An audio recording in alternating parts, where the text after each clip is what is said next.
Hello and welcome to another episode of A Screen Cap. We are your hosts, Cenon and Avie. Hello? Hi. Yes, ang pag-uusapan natin ngayong araw na to ay parte pa rin ng series natin tungkol dun sa mga tinatawag natin na kumbaga ay movers and shakers ng pelikula at industriya ng pelikula. Yung mga tao na bihira nating makita pero malaki yung role nila kung paano tumatakbo ang mga film festival na inaabangan natin taon-taon. Ang Mm. special na panauhin natin para ngayong araw na ito ay isang professor sa Film Institute ng UP Diliman at ng Bigfoot Entertainment. Isa siyang filmmaker, isa siyang scriptwriter, film producer, lahat na yata nagawa na niya. Hindi ko alam kung nagbabody double din yata ito sa mga sexy scenes. But, Or voice over. yes, pero sa maraming mga bagay na kanyang pinagkakabalahan, ang pag-uusapan natin ngayon, yung pagiging festival director niya, specifically sa QCinema. Let's all welcome Ed Lejano. Hi, Hi, Ed. Ed. Hi, Ayun. Avie. Nice to be Hi. here sa Screen Cap. Yeah, and thank you. At sa dami ng ginagawa mo, kami ay iyong napagbigyan. Ang tanong ko lang is, ano ba ang trabaho ng isang festival director? And festival director involves a lot of things. Kasi pag film festival, merong you show films, you curate films, we give grants, we read scripts, we have an international film conference, we have receptions, we have master classes, minsan may workshop, meron pa mga receptions, GRO din sa mga foreign guests. Mhm. So all these things, and also the problem solver of all those minute day-to-day details during the 10-day festival. So sobrang daming in that 10 days, sobrang daming nangyayari. Yes. So as festival director, you're on top of everything, lahat ng component ng festival. Mula Yes. sa screening, sa selecting ng participants, ng grantees, development ng films, reception, igala ang mga guests, Oo. i-arrange ang mga ang dami nga. Oo. Ang dami. But of course, yun lang kasi like for example, tayong mga audience, kapag inaabangan natin itong mga festivals na to, and I know for a fact that QCinema is one of those festivals na actually inaabangan talaga taon-taon. Yeah. People are actually, after so many years, after 10 years, di ba? You started in 2013. 2013, yes. Yes, you started in 2013. And over the years, actually hindi lang over the years, parang the following year, all of a sudden, ina-anticipate na ng mga tao na yung parang alam na ng mga tao yung especially ng mga cineast, ng mga tao mahilig sa pelikula, yung tungkol sa QCinema.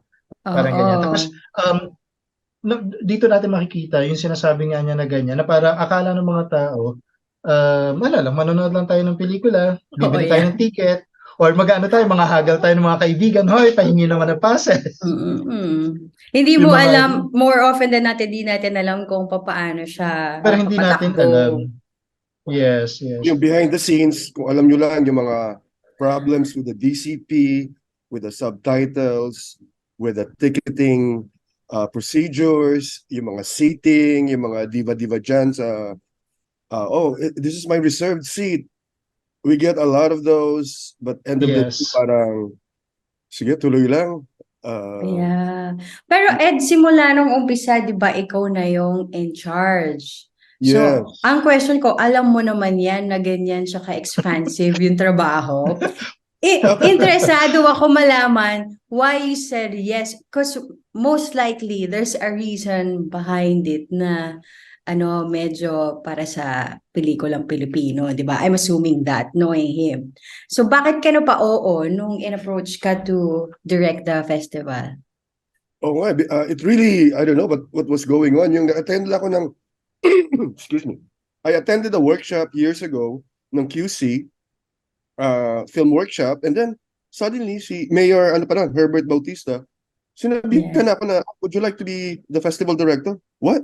Of a new festival? Sabi ko, okay, what does it involve? So we started out small. When we started, we only funded 3 films. Kasi at that time, meron na Cinemalaya, may Cinema One. We were the new kid in town. And at the time, yung working model nun, pag may festival dito sa Pilipinas, you give grants to feature films. And so we followed what was the trend that, at that time. And as we know, wala na yung Cinema One. Marami na ring nag-fold up na ibang festivals. Cinemalaya is still there, which ironically enough, when they started, nandun din ako sa organizing committee ng Cinemalaya. Yeah. And so we started with 3 films, and then it slowly grew step by step, and then maya-maya parang nagiging ano na kami, parang Busan. I mean, that's our target, our ideal Ang peg. peg for Southeast Asia. Kasi you know, Busan is Busan. Korea, the Korean film industry is like a model that film industries in Southeast Asia look up to. And yun. And as we went along, parang nakita ko rin yung value ng festival, not just for cineasts or film lovers, but also for the industry. Kasi when we started, medyo the film studios, the film companies, medyo dinededma lang kami, festival movie kayo, mainstream kami. And, you know, there was that dichotomy between mainstream versus indie, art film versus tentpole movies. And so we were parang, you know, people were raising their eyebrows na, okay, good luck. Sana may manood sa inyo.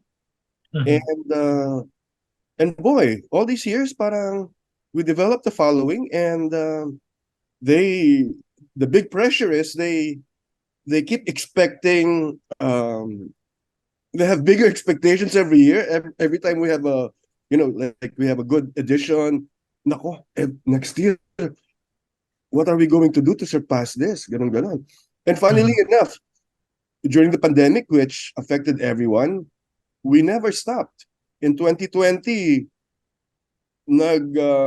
physical screenings pa rin kami in a semi-outdoor venue, and we did streaming online.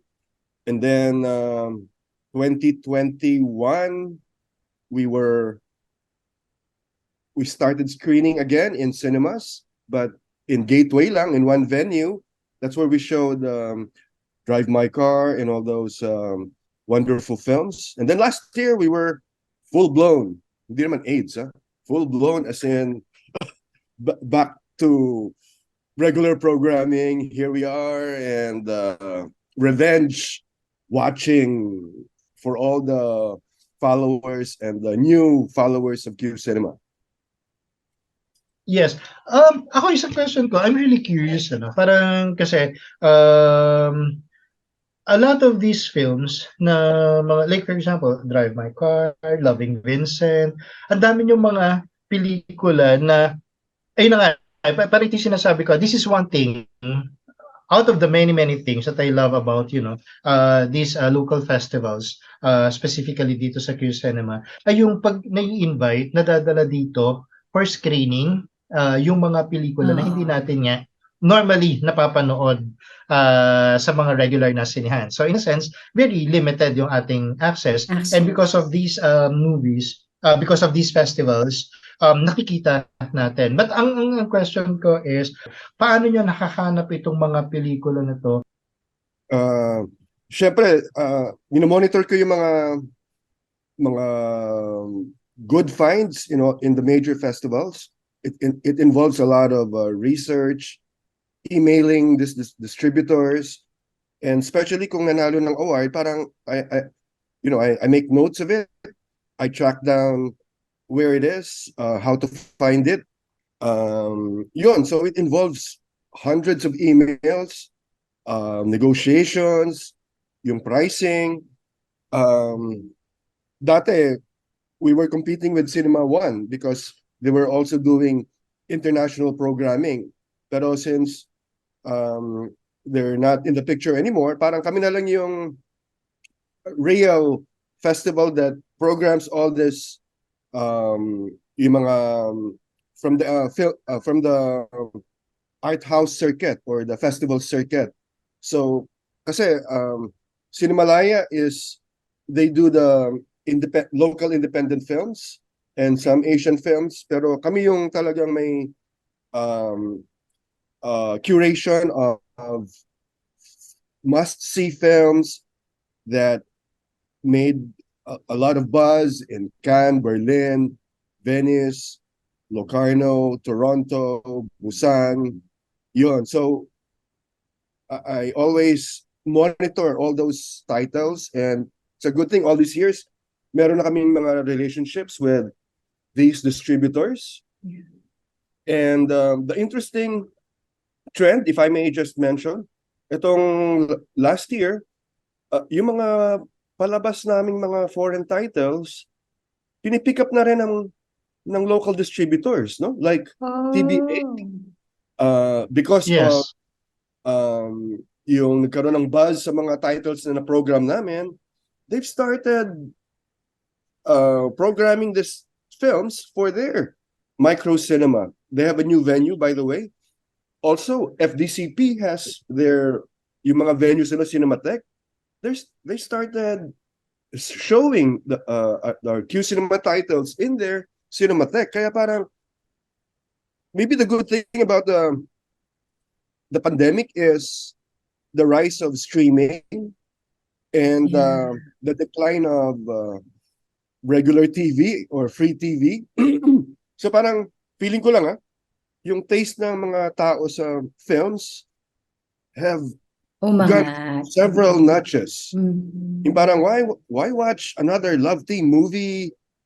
You know, I can watch Let In I Want from many years back. Pero ngayon, may sophistication na yung taste ng tao ngayon, and I think that's a happy aftermath of what happened in the last painful 2 years. Yes. 3 years. Yes. Totoo yan. Tawag dito, pero napapansin ko, ang dami doon sa mga pinoprogram nyo ay mga tipong wala pa siya sa radar eh. 'Di ba? Parang wala pa siya sa radar, pero para pag pinanood mo, and then hindi ka naman madi-disappoint kahit wala ka pang alam about these films, hindi pa nananalo ng award, and then later on it would be, 'di ba? Medyo may pride, like, you know, as audience, and I suppose mas kayo yun, na biglang all of a sudden after nyo ipalabas dun sa festival ninyo, biglang makikita niya nandoon na siya sa mga A-list na festivals abroad, sa mga Tapos award-giving nominated na sa bodies. Best International Feature ng Oscars. Yes. Like from Yung last year, Oo. paramihan ng mga titles namin ended up in their country's nominations for the Best International Feature. What a pleasant Yes. surprise. Diba? So, kumbaga may benchmarking na nangyayari from QCinema. Oh, galing. Diba? Okay. Sa programming, it helps din na meron kaming sections. Like our main competition is the Asian Next Wave competition. Ito yung mga Asian filmmakers from Southeast Asia with less than 3 feature films. Ito yung pinoprogram namin for the competition to win $5,000. And last year nga, nag-compete yung Ed Lejano with the last film of Sherry Hill, and also 12 Weeks from Cinemalaya. Kasi hindi na kami for the last 2 years, hindi kami nag-produce ng feature film kasi that model is kind of risky nowadays kasi kawawa Maraming naman funds. filmmaker. Bibigyan mo ng seed grant nga, 1 million, 1.5 million. They have to finish in 1 year or in a few months. And then ang daming mga pandemic protocols, ang daming tests. Yeah. And then you can't feeling namin it's not fair to subject the filmmaker under those rigorous Stressors. Mhm. pressure, time pressure, and financial pressure. So Yes, and ako, I noticed nawala nga kayo. Actually, I was wondering, but at the same time, it was a welcome development in a sense na yung mga short films itinuloy pa rin, but you gave mas malaki. I think, di ba, yung yes, seed grant na ibinigay ninyo to at least cover yung kahit konti doon sa, yun na nga, sa health protocols because of the pandemic, the yeah, like now tests. we're reading the 200 scripts for the QC Shorts competition. Kami na lang yata nagbibigay ng funding for short films. Shorts. And the team of Cenon, I think, has 2 in the past. Yes, yes. Nakaswerte kami ni Chef ng dalawa. Yan. Pero swerte kami ngayon, from 350,000, we're making it into 450,000. So, yun. And then, For a short film. for a short film, Wow. Actually, Mhm. in our experience, even the 350, kulang pa rin pala for yung mga ginagawa ngayon. It's sobra. I mean, you don't want to be exploitative in your crew, so sana naman sa funding magawa rin yung best practices that we Yes. encourage. Mhm. So ayun, we up the grant. That's good kasi tawag dito, kaya din like for example Filipino filmmakers, 'di ba, napipilitan talaga tayo na like ilang na so many number of scenes and sequences ang sinushoot per day. 'Di ba? Yeah. Mapapansin natin kunyari in other countries it takes them like months para matapos sa isang pelikula, pero dito sa atin Isang just a few linggo. days, like 7 days at most, 10 days, parang Oo. ganyan. Tapos parang full length films ito. Tapos pagdating sa mga short film, usually 1 day to finish one short film. Medyo luxurious na 'yon kapag medyo galante ka na nun kapag inabot ka ng 2 days na shoot. Yung iba nga, yung yung feature films natin na sinushoot in 7 to 10 days, that's the equivalent of a short film shoot in other countries. Yes. Totoo yan. Siguro it helps kasi si Ed ay filmmaker din. So alam niya yung needs, alam niya yung challenges ng mga filmmakers na na sinusupport niya. Siguro pwede natin ikwento yung yung mga pelikula na ginawa mo before. At yung mga experiences mo na nadala mo dito sa pagiging festival director. Dun sa mga festivals na yes. sinalihan mo, sa funding institutions, okay. or... So I've directed a few feature films, and my first feature film was from Regal Films, mga pito-pito, not exactly the most ideal. Pito-pito ay yung maikli-maikli films. lang ang production time. 7 days. 7 Yeah. days ba talaga? Yeah, supposedly 7 days, no? Yeah, pero naman kami, 10 days. Okay. We shot on 35mm naman. Oh, pero tinawag siyang pito-pito films, yung mga mabilisan. Oh, you did that too. Yeah, but before that, yung kakagaling ko lang from New York, we shot the first digital feature film. It was a trilogy with the title was Motel with sino ba to? Chuck Escasa and Nonoy Dadivas. It was unofficially the first digital film shot, and yun. So I also did yung 2017 Swipe sa Viva Films. It's about online hookups, stuff like that. And well, siguro what trained me for this position as festival director, ako yung head ng film center, UP Film Center, and I was programming films there, and nag-jury rin ako sa NetPac for Asian films. So that kind of helped prepare me for kung saan ako napadpad eventually. Ano yung mga challenges when you were focusing on filmmaking? Okay. God, filmmaking is, naku, alam nyo to, where do I start?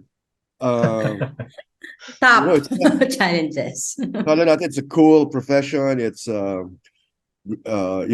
red carpet and all that, but it's really not a highly profitable career. I mean, like what I tell my film students, no? In a class kayo dyan, siguro isa lang sa inyo magiging true blue filmmaker in whatever field, no? Kasi it really is is a product of not just talent and luck, but also perseverance and you know that.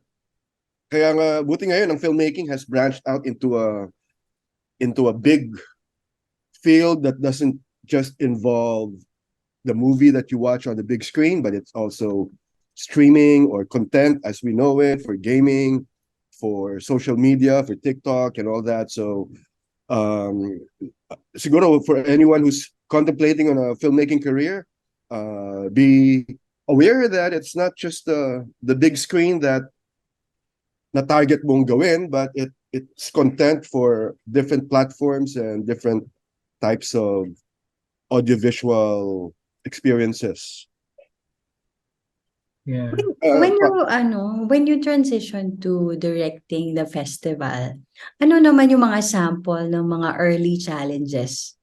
Yung growing pains ng QCinema. Okay. So there were times I was so busy, hindi ko napapanood lahat ng mga titles. So but as a festival director and programmer, one person programmer lang ako. I'm supposed to watch all of it. Pero may mga nakakalusot. So one time, we Asian premiere ng Love 3D by Gaspar Noe. Hindi ko siya napanood, but it made a buzz in Cannes. So screen na, first day. Nandun ang mga ambassadors, people from City Hall. It's an art film in 3D na opening shot pa lang it's a close-up of an is in 3D. So napatanggal talaga yung 3D glasses ko, no? Sabi ko, oh my God. And opening scene pa lang yon, and it got worse. So medyo I was sinking in my seat. Sabi ko, oh my God, if people walk out, if people complain, patay ako sa MTRCB. Luckily, nobody complained. People were kind of applauded. Wow, QCinema pala ito. 3D, porn, art film, ganun. And but lesson learned was try to watch every film first before you show it. So that was my biggest challenge. There were other challenges as well, pero yun yung pinaka Oh my gosh, I can imagine it. Siyempre, yung iba doon, conservative, hindi Yeah. naman cineast, like public officials. Oh gosh. When QCinema started in 2013, did you think na magiging ganito siya kalaki, or did you have a more parang conservative estimate sa lifespan or sa shelf life nung festival, and were you just surprised na tumagal ito, ngayon it's on 11th year and it's still going strong? Actually, I didn't expect na lalaki siya. Akala ko it's parang pelikula at lipunan noon, yung mga you're good for 3 years and you're okay. But wow, we're lucky that from Mayor Herbert Bautista to Mayor Joy Belmonte, they took it upon themselves to this is the flagship program of Quezon City, kasi Quezon City is the parang Hollywood of the Sabi, Philippines. City of the Stars. City of the Stars. Yeah. But QC is where 70% of the malls are located, and so yung amusement tax na binabayaran namin is quite significant, and so it's the city's way of giving back to the industry, even if the festival revenue generating mechanism, hindi naman ganun ka-profitable ang festival. So it's really money out. It's a community for the film community. It's for the industry. So it's just right that QC gives it back to the filmmakers and to its followers as a thank you for making its hub, the city as its hub. Syempre, lalo nang buhay pa ang ABS-CBN noon, well, GMA is still there. It's really where everything is happening, and where a lot of malls are there too, and also sa history. Quezon City has been there in the film industry, like Regal, yung kay FPJ, mga all those other studios. Do you have like, plans of like, expanding the scope of the festival? Kasi I remember, nung nagsisimula kayo na parang yung mga grant, please correct me if I'm wrong, na parang pagkakatanda ko na ganyan, parang somehow it has to like, showcase kahit kaunti ang QCinema doon sa mga nabibigyan ng grant. But I think after like 1 or 2 years, wala na yun na gano'n. Basta gagawa lang ng pelikula. Oo. But now Dati yes. Kailangan you have to be a QC resident, but wala na yun. Oh, yun pa pala, yung parang gano'n. Oo. Pero ngayon, di ba? Ang dami nyo nga. Like like for example, yung although kami ay nakatira kami sa QC, pero yung mga kwento namin na ginawa for QCinema, yung Astri and Tambula for the short film and City of Flowers, these ang milyon nito ay Zamboanga. Yes. So ibig sabihin malawak na yung sako. But like in sa during exhibition sa sa pagpapalabas itong mga pelikula na to, nag-expand na ba kayo? I mean, alam ko nasa na kayo, nasa online, 'di ba? Meron kayong online, Yes. mapapanood 'yan sa streaming. Pero like for example, like in cinemas, physical cinemas, in other places, in the province, in other cities, meron ba kayong plano na gano'n in the future? Well, last year we experimented with having venues sa Rockwell, which was very successful. Yung parang Oh yes, I remember. That's where I saw Triangle of Sadness. Yes. In the Mood for Love. It was such a successful experiment kasi may mga people who don't want to go further north, including the embassy people, and so yeah, we're experimenting with that and also taking it to the provinces, yung parang roving festival. Yes. At ibabalik pala namin yung feature film grants namin this year. We will announce it. Take note, Avie and Cenon. So ay, ito na nga pala, magsasubmit na ako. Nakahanda na pala. Nagtatype na nga ako eh. So it's a very it's a more flexible time frame, and you're not supposed to finish this year. So pwede kang 2 years. So, to be announced pa lang. And there will be also documentary grants. Kasi one of the things that I think many filmmakers like about QCinema is yung issue nung copyright, yung pag-aari doon sa pelikula. Because from the very beginning, I think the copyright stays with the filmmakers. Full rights belong to the filmmaker. Yeah, so kumbaga nakikishare lang kayo during the festival itself. But Yes. After the festival, the filmmaker can do with their films as they please, di ba? Parang ganun na. Yes, we want our contracts to be as simple as possible. Yung intellectual property, mga streaming rights, they can be very complicated. Kaya we give you the grant, see you at the festival. We don't intervene in the artistic process. We give some inputs, but it's really up to the filmmaker to do what they want to do. Just finish it on time. And that's one of the problems lagi rin. Yung gala night na nila ngayon, wala pa yung... Tsaka palang darating yung BCP. Wala pa yung BCP. At mainit-init pa. Correct. Muntik pang hindi Alam mo, kapag aabot. umuusok-usok pa yung umuusok-usok pa yung hard drive pagdating. Yeah. Diyos ko. So that's So, one thing about QCinema, yung rights that we've protected all these years na, Yes. yeah. Oh, Yeah. kasi, ano lang, context lang, because the other, and probably, a few other local festivals na nagbibigay ng grant sa mga filmmaker, usually either shared or merong mga time muna na pag-aari muna ito ng festival, tapos yes, after some time, after a few years, tsaka pala mapupunta yung full right dito sa sa Mhm. filmmakers. And then, of course, there are some na in perpetuity, either nandoon sa nagbigay ng grant yung rights or makikihati talaga. But QCinema is different in the sense na from the get-go, ang may-ari na ng pelikula talaga, ang Oo. rights na ay nandoon na sa filmmaker. Meron ba kinalaman ang pagiging filmmaker mo dito, Ed?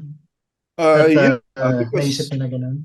nag-apply rin ako sa mga grants, nag-Cinema 1 ako, nag-Cinemalaya, and we want things to be as simple as possible. Tsaka QCinema is not a platform, it's not a network, it's not a content provider. So we don't want to get into distribution. That's another world na papasukan namin na we don't have the means. So I know it's controversial, yung mga ganong provisions sa mga filmmakers for other types of grants. Pero kami talaga, kung mahirap na basahin yung kontrata, nako, wag na lang. So far, okay naman kami. So sa nakikita ko, yung vision talaga ng Q Cinema is just to support Yes. filmmakers, to give projects. Iyon na yun.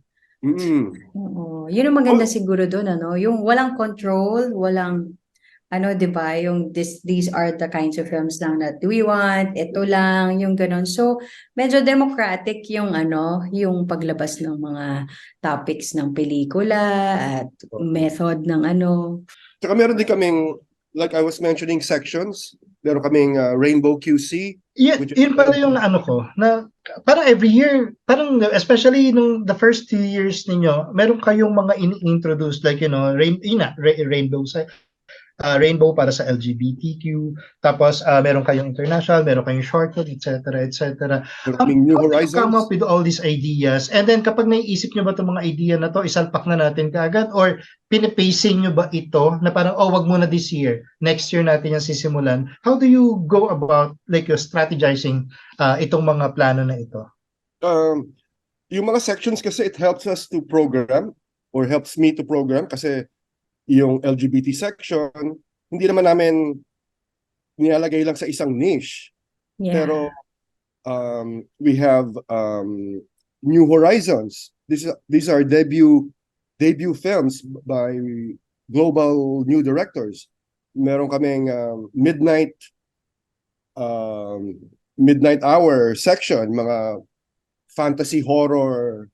So parang when I assemble a programming for this year's festival, it helps me to cluster it in a category that would fit and still maintain, yung parang what people have come to expect from QCinema. And funny nga, when we were beginning, parang ang daming assume na we're a queer LGBTQ Yeah. festival, and we have no problem with that.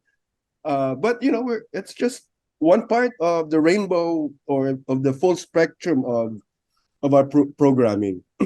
Maliban dun sa mga festival films, you also showcase yung mga restored na Yes. works by masters. I think one of the pinalabas mo ulit dito yung pelikula ni Mike De Leon na Batch Yes. 81. Batch 81 years ago, and then last year we showed Itim, his first film, and we showed In the Mood for Love. Ako nga, first time ko napanood siya on the big screen. Kasi di ba yung kasagsagan ng In the Mood for Love, nandun yung mga pirated DVDs, and boy, it was an ecstasy for me watching it on the big screen. And In the Mood for Love, ito yun. Yun, yes. But you know, honestly, hindi ko pa rin siya napapanood sa big screen. Napanood ko lang siya sa DVD or sa VHS ko pa nga yata napanood yung Everyone Yeah. for Love. Ito ay isang pelikula ni ni Wong Kar-wai.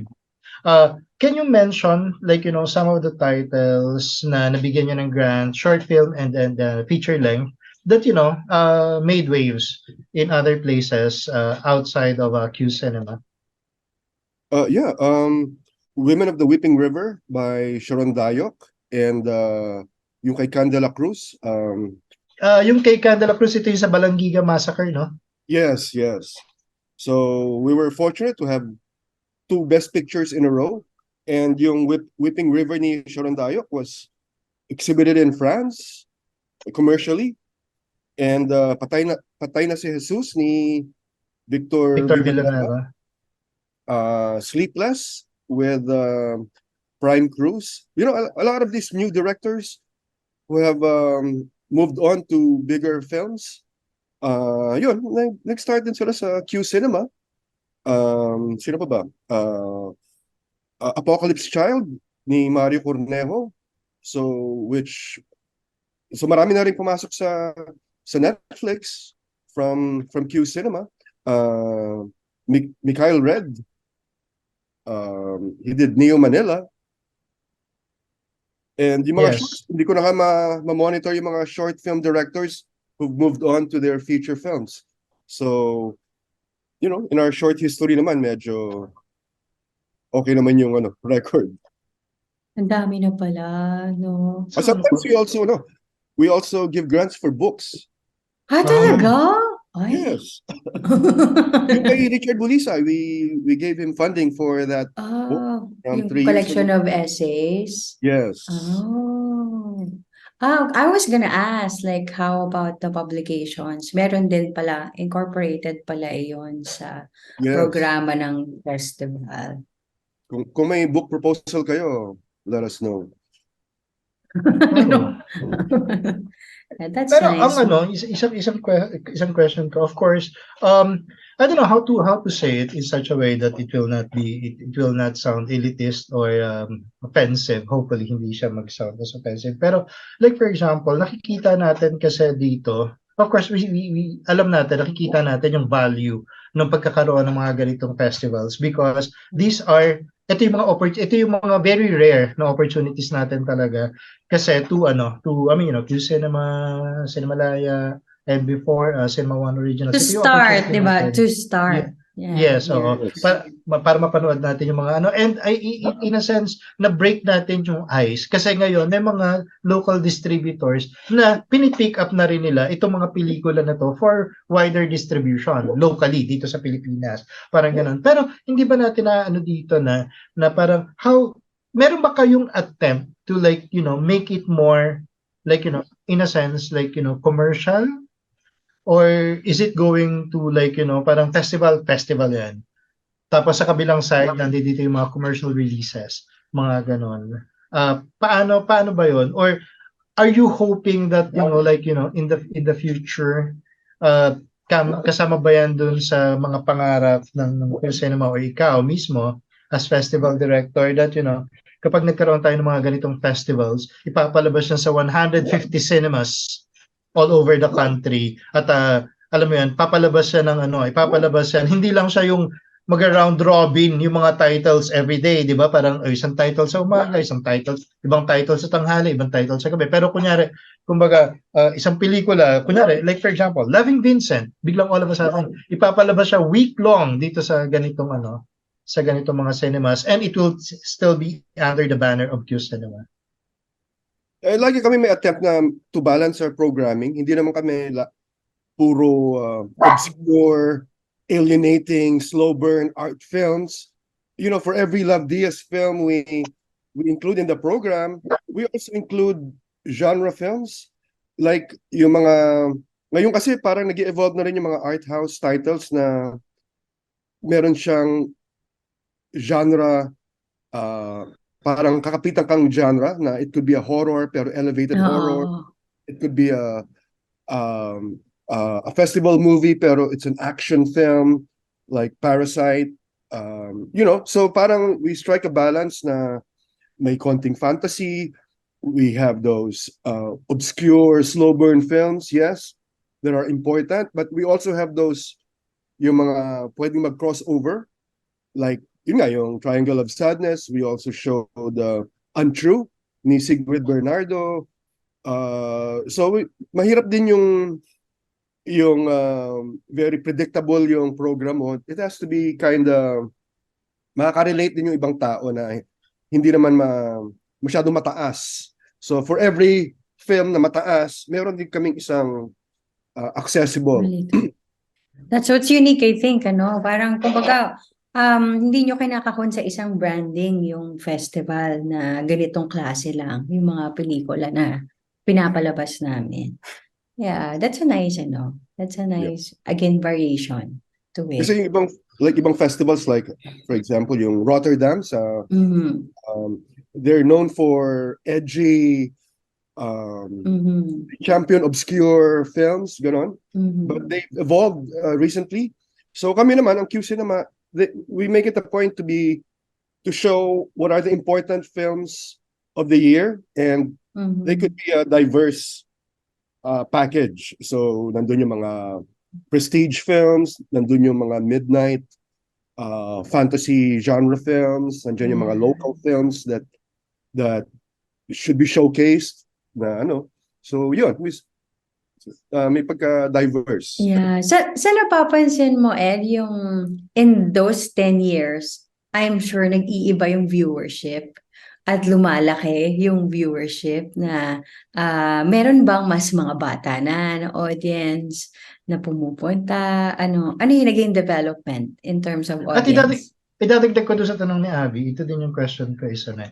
Para meron ba kayo mga napapansin sa audience nyo na hindi nyo parang through the years, hindi nyo na-expect na this will be some people na hindi, parang, interesado pala sila sa mga ganitong klaseng pelikula. And of course, nagkakaroon ng affirmation na tama, probably yung direction na ginagawa na.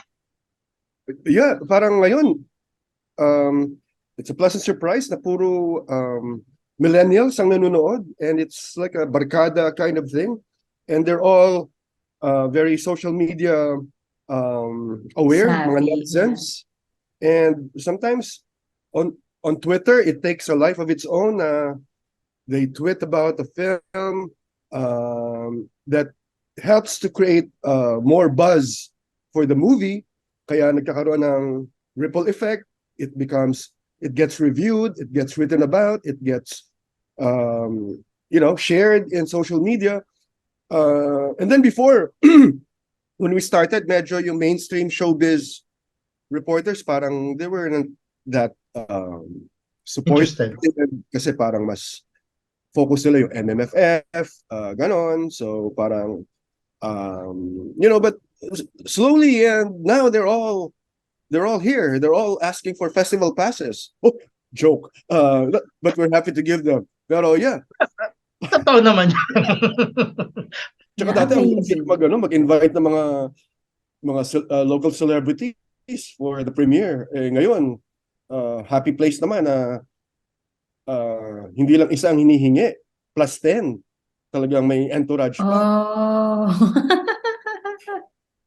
Pero ibig sabihin, gusto talaga nilang mag-show up, no? Yun yung Maybe that's the doon. appeal of the red carpet. I don't know. Yung I'm curious about how you run it eh. Has it grown, the number of staff members you have running the festival since the beginning? Yes, we've slowly, step by step, lumalaki. Kaya nga, abangan nyo this year, may bagong head who will share some of my responsibilities in QCinema. And yun, and then meron kaming film commission, may film foundation. So for some of us, it's a year-long thing. We meet once a month, and then as the date goes nearer, talaga crunch time, and may war room na kami. Nice. Congratulations. Pero I'm just curious how kasi non-profit ang QCinema. Diba? Yes. Pero do you lobby for like, I don't know, bills or laws or ordinance dun sa city Ordinances. para to protect Q Cinema? Yes. That's what the Film Commission, the Quezon City Film Development Commission is for. Yung pag in the areas of legislation. So meron kaming board doon who recommends bills to support the industry or to rally against bills that might be questionable, like itong uh, recently parang binabanggit yung regulating streaming and yung Mhm. yung plane, yung film na ni-recall because it portrayed the Philippines in a In a Yes. bad unfair light. way. Yun, parang may statement din kami doon na, hey, baka that's too extreme. If it's not broken, no, no need to fix it. So Yeah. Yes. we have to be there to protect the interest then of the industry in whatever way we can. So you're protecting of course, you're protecting the existence, the interest of Q Cinema specifically, and sa mas malawak na pagtingin, pinoprotektahan nyo din ang Philippine cinema. Are you saying that? Yes. Yeah. Oo. Oh, Yeah. that's good. So ibig sabihin, hindi naman kami magugulat na lang isang araw na parang, ay, wala mo ng Q Cinema this year. Wala namang Oo. ganon. So for the next few years, there's something to look forward to naman pagdating ng festival season dito. Yeah, Impact a lot of things. Yeah. as long as nandiyan si Mayor Joy, mukhang may commitment naman until, so I think it's here to stay Nice. naman sana. For a Oo. few more years. Kasi ano siya, no, city-led Yes. project. Sana lahat ng mga cities, makonsider rin nila yung ganyan. Because it's really possible. I'm sure there Yes. are also filmmakers in Western Visayas, yung ganun, di ba? Yes. Na hindi Para na hindi nyo sila na marireach. para hindi sila nakakonfine dun sa, malawak na, like for example, of course, there's nothing wrong with that. Pero like for example, ito mga ganitong initiative ng mga city, 'di ba? Mas specific for the need. Isa sa mga legacy ng Q Cinema is like, in a sense yung film literacy, media literacy nung mga tao, hindi lang nung constituents sa Quezon City. But of course, lahat ng mga naaabot ng Q Cinema. Yeah. Amazing. So I want to ask Ed, doing this for 10 years, pero nakikita din kasi yung influence ng pagiging teacher niya, pagiging filmmaker niya, no? Sumasama dun sa work. Merong visible yung practice. Can you explain to us how fulfilling or what kind of fulfillment it gives you that filmmaking or teaching did not provide you dito sa festival directing? Anong kakaiba dun sa karanasan? Siguro for me, on a personal basis, parang it's like a dream job for me. Parang I get to watch, the films I'd love to watch and get paid for it. And sometimes nakaka-attend ng festivals abroad. So parang, okay, it's work. So, and my first job actually was Experimental Cinema of the Philippines. I was an intern there. So parang when I used to look up to the heads many years ago, sabi ko, I'd love to be there. Ganon. So parang I can't complain. At least I get to see what I love to see, and napapractice ko yung what I had to teach and what I practiced when I was a filmmaker. So salamat din for giving recognition for the unheralded job ng mga festival heads na, it's not all red carpet. It's also a lot of work behind and a lot of juggling of, yung mga dapat gawin, a lot of issues, a lot of egos to deal with. I can imagine that. Yes. Yeah. Siyempre may mga director din, I'm not mentioning names.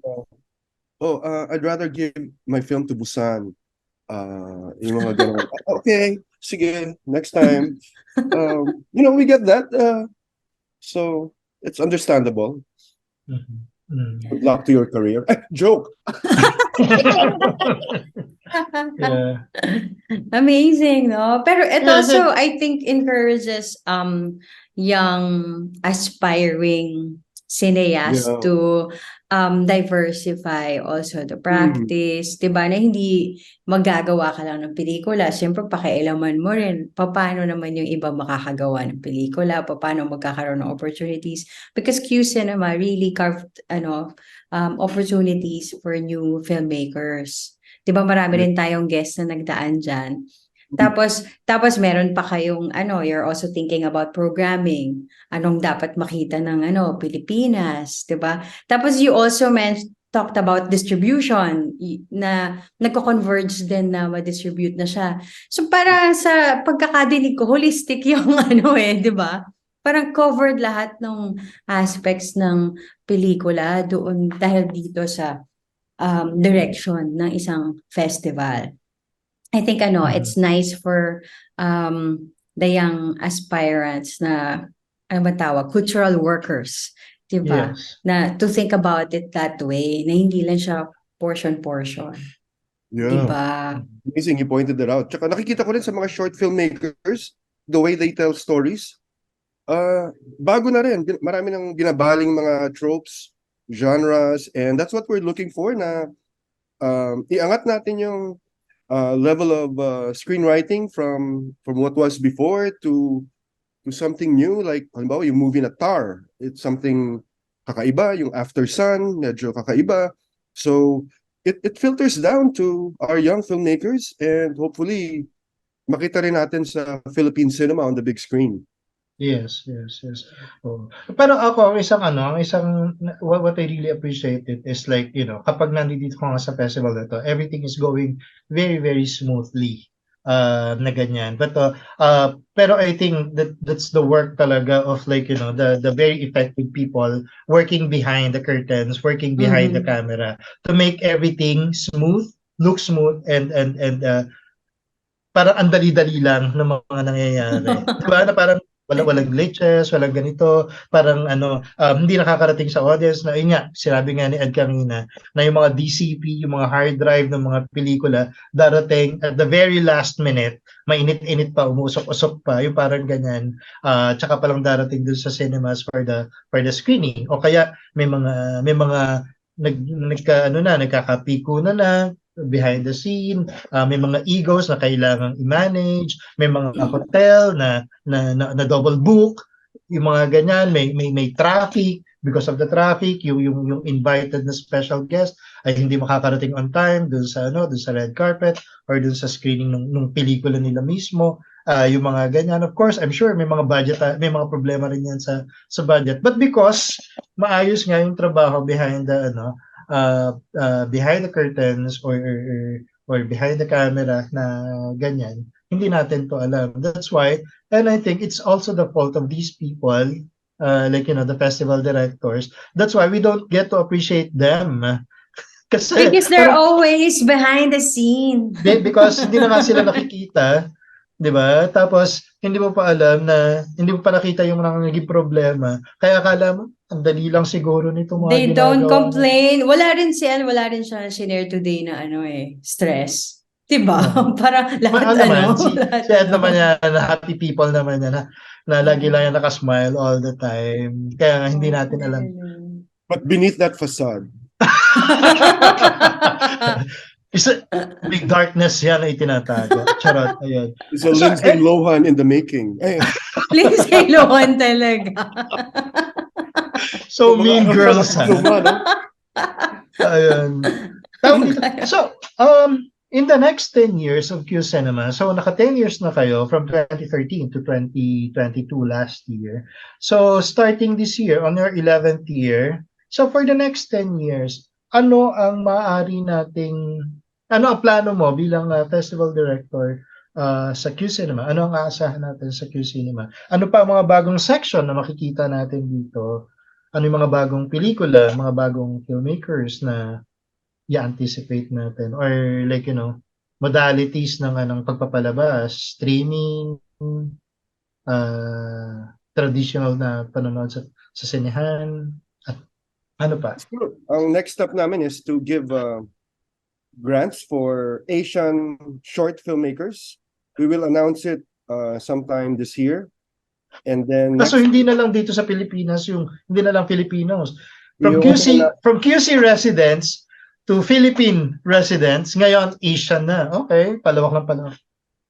and including international feature films for Southeast Asian pa rin. So yun ang next step na magbibigay na kami ng halimbawa yung film ni Seth na Astri. May funding kayo from France, halimbawa, we might be able to give a counterpart fund to make that, you know, an international grant. So that's part of our plans for, it will be announced this year for application for next year. So, yun, ang focus natin, Southeast Asia. Ito lagi natin tinatanong sa mga guests natin. So, Ed, ano nakikita mo ang direction ng Philippine Cinema, contemporary Philippine Cinema? Ano ang trajectories na nakikita mo at pinapangarap mo para sa Filipino films? Siguro this is where we are right now. Post-pandemic, nangangapa ang industry. What is supposed to be the trend? What is kasi parang struggling pa lang ngayon yung theatrical exhibition, no? Yung, you know, aside from Deleter and An Inconvenient Love, hindi pa rin ganun ka back to pandemic levels yung people going back to the cinema for a local film. So medyo they're still not sure if the old formulas, yung mga love teams, yung mga rom-com, yung mga emo type of films still work, or do they go straight to streaming? So may ganong quandary ang industry ngayon na of course they're always looking for trends like from MMFF. So nakita nila na pwede palang indie style film to make it big like Deleter. So pwede pa rin palang family-oriented movie. Ano ba yun? Yung pamilya something. So where does Donna Bell love team fall in the next few months? Abangan natin. I mean, maybe ito nga yung sinabi ko yung effect ng pandemic sa ating tastes for entertainment. Baka we're looking for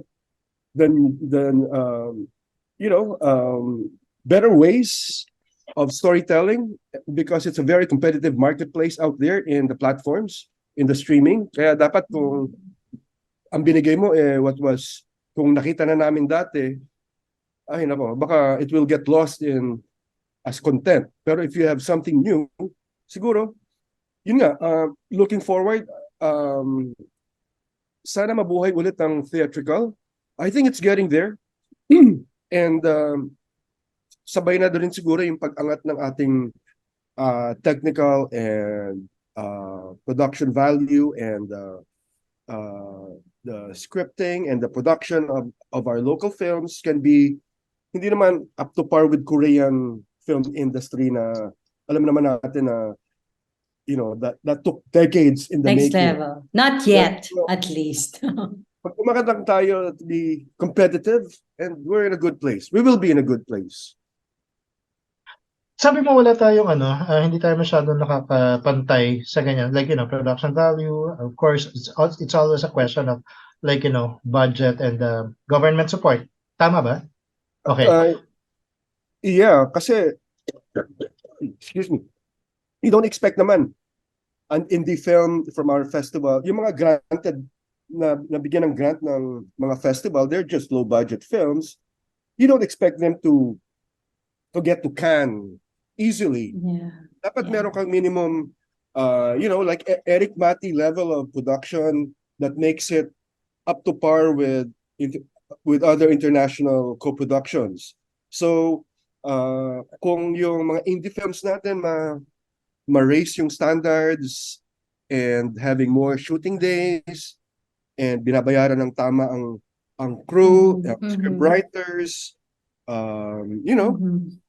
sana tataas din, magiging mas professional yung ating industry and discourage bad practices na bibigyan ka ng 1.5 million for a feature film to go straight to streaming. Wow. Itama nga natin ang ganyan. Oo, ipaliwanag natin. Oo. Bakit hindi enough ang 1 million or 1.5 million for a Oo, full-length film? oo. Magkano ba dapat ang budget for a full-length film? Well, if you're an indie filmmaker and resourceful, you can probably make it for 5. But syempre ano lang yan, yung don't expect much, no? But to make it really decent, maybe 15. 15 million. Mhm. And this is ang pinag-usapan natin dito ay mga independent Decent films. lang. Ibig Oo, sabihin, decent pa yun. decent pa Pagkasabi ito, niya. parang ganyan. Kasi So, gone are the days na, oh, Ronnie Lazaro, kunin ka namin artista, ha? Wala nang bayad, ganyan-ganyan. yes. Mag-production designer ka dito, hiram-hiram ka na lang ng mga props dyan. You know, those type of practices, siguro it happened at a certain time in our film history or the development of indie filmmaking, pero hindi na dapat inaano yon, ina-encourage because it's exploitative, it's hindi siya good practice. Yes. Yeah. And of course, hindi laging maganda ang epekto nun. You become resourceful, of course, pero it does not necessarily mean na maganda yung lumalabas na pelikula. It could have, parang lagi natin masasabi na it could have been a lot better, di ba? Yes. Very limited resources and all. Kaya nga actually, nagugulat din ako, like for example, if I would attend some film markets na ganyan, and nakaka-apekto yon kapag nalalaman ng mga co-prod in other countries na ganito lang yung budget mo, na parang, ang budget mo is parang sa atin magagawa na natin ang isang pelikula for 20 million pesos. Tontuwa na tayo doon, para feeling natin ang laking budget na noon. Pero ang katumbas lang noon is like what? $400,000? And then walang naniniwala sa mga nagpo-prod internationally. Tapos and because of that, dahil hindi sila naniniwala, mas hindi sila nagtitiwala that you could actually make a good film. Na ganun lang. Because it's almost impossible. Yeah. Although tama rin naman, resourceful ang mga Pinoy, resilient, na given so little, they can do so much. Pero kung gagawin mo siyang standard practice every time, baka naman mabaong ka sa utang, marami kang kaaway, and Yes, that's true. So kung ganito yung mga limitations natin, ano yung sa palagay mo yung nakikita mo na strength ng Filipino films? Yeah. I think there's a lot more opportunity na pwedeng ma-cultivate pa yung streamers. And even if siguro hindi naman lahat nagkakaroon ng theatrical exhibition, pero meron silang source of they can produce content which can be reduced ang risk. It can be straight to streaming, it can be sexploitation, it could be sexy, but it could be kind of artsy also. So may leeway naman, and I think there's a lot of opportunity dahil hindi lang tayo dapat maging fixated sa theatrical exhibition, but there are other avenues out there and also sources of grants or funding. Before, some challenge ng mga pelikula is piracy na. Diba? Tama na. Yes. Before. And I think piracy now is not, based on my observation, hindi na ganun kalaking problema ang piracy. Kasi the films have become very, very accessible. Before, ang kalaban lang natin, of course, growing up, pag nanonood tayo ng mga pelikula na ganyan, minsan sasabihin ng mga tao na, natin panoorin. Next year, nasa TV na yan. Nasa Channel 9 na yan, nasa Channel 13 na yan, etc. Para ganyan. And then, hanggang umikli na ng umikli. Kumonti na ng kumonti yung months na kailangan mo hintayin. Then all of a sudden, nagkaroon ng DVD. It became available on DVD. So people would rather instead of going to the cinemas, hintayin na lang sa DVD. Tapos nagkaroon nga ng piracy. 'Di ba? Minsan makikita mo habang pinapanood mo yung DVD, may mga naglalakad pang anino doon sa sinehan. May tumatawa doon sa tabi no camera. Tapos, pero ngayon, parang wala na 'tong masyado ngayon, at least wala na ako masyadong naririnig na nagaganyan. Pero ang daming mga streaming sites. Before, ang kalaban lang was Netflix, di ba? Dito sa Pilipinas. But now, ang dami na. So, nandito lang. Of course, andiyan na ang Disney Plus, ang HBO, ang Amazon, and a lot of other Max. yes, so Viva Max, tapos nandiyan na rin ang I Want, etc. na ganyan. Do you think it's hurting ang ating pelikula, ang panonood natin sa sinehan or ang pelikula in general? And tawag dito, do you think magpapatuloy bang makalaban or can these cinemas stand their ground versus dito sa mga streaming platforms? I think ang nangyayari na fragmented yung yung viewership.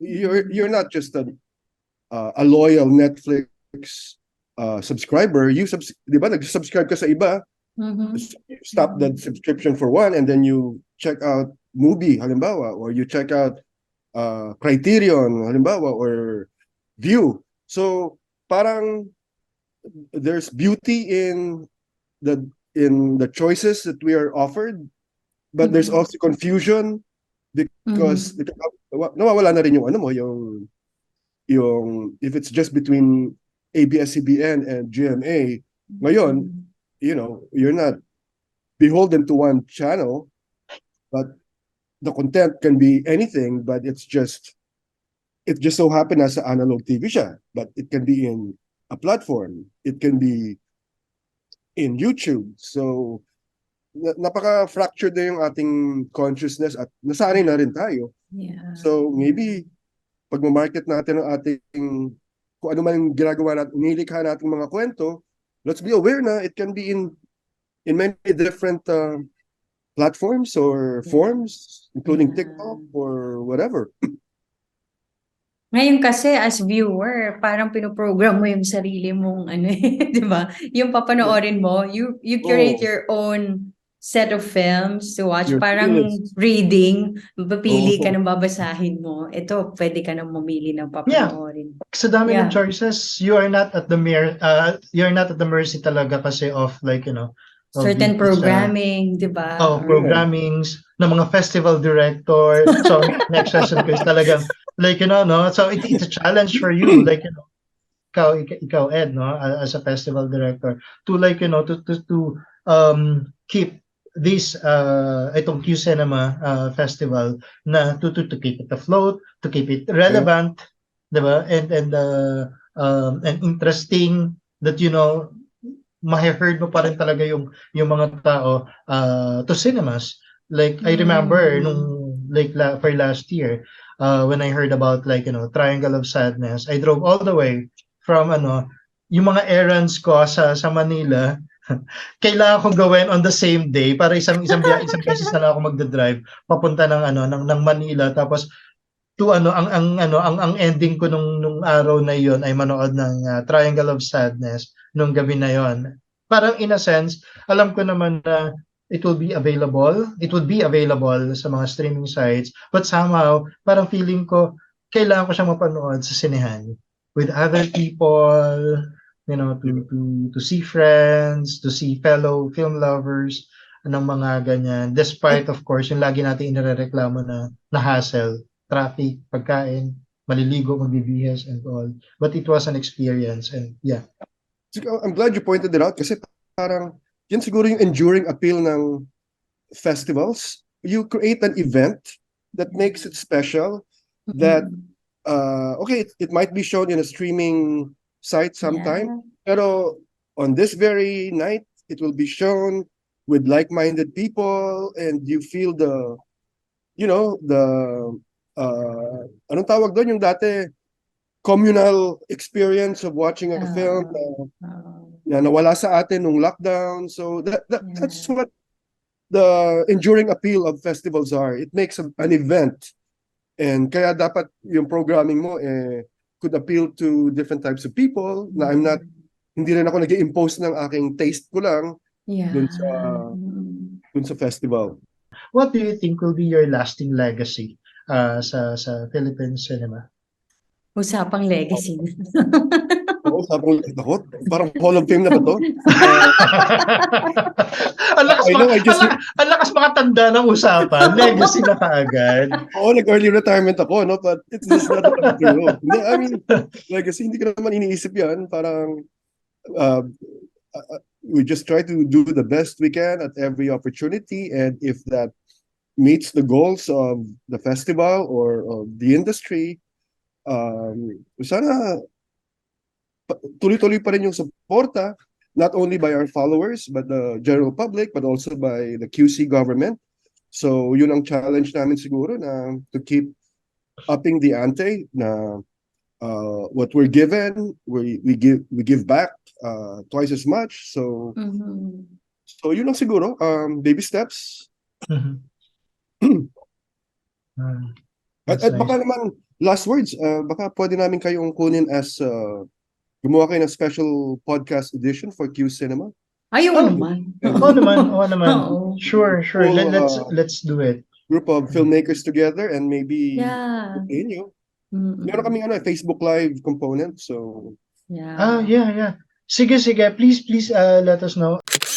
I just want to congratulate Ed and the QCinema Festival for that 10 years of success and the exciting 10 years ahead too. Sana mas marami pa mahikayat to work with you also, and sana nga yung ibang mga munisipyo ay makaisip rin. This kasi gives such a good model for other municipalities, diba? Sana makita nila, no? I also want to congratulate QCinema and then and for staying, katulad sinabi ko kanina, for staying relevant.